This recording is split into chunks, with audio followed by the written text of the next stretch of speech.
Now, why is Luke writing this story to parallel the events that happened in the last week of Jesus' life? I mean, other than the fact that this is what happened, why is it written to so self-consciously bring out the details that show us the parallel between those two historical events?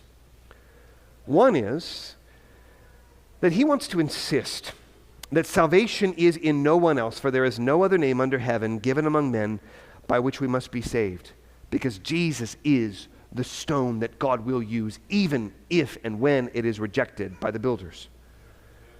But second, it's to illustrate the raging irrationality and blindness of unbelief.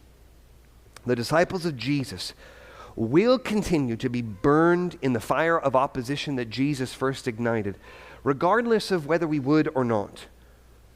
Because if people first hated our master, how will we, the servants, escape the hatred that Jesus faced?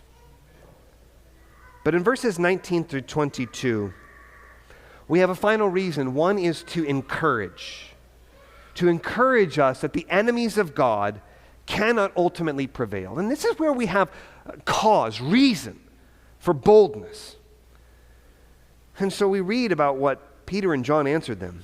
They say, whether it's right in the sight of God to listen to you rather than to God, you must judge. It's kind of interesting. Whether we should listen to you, you must judge, rather than listening to God, which presumes that God will judge.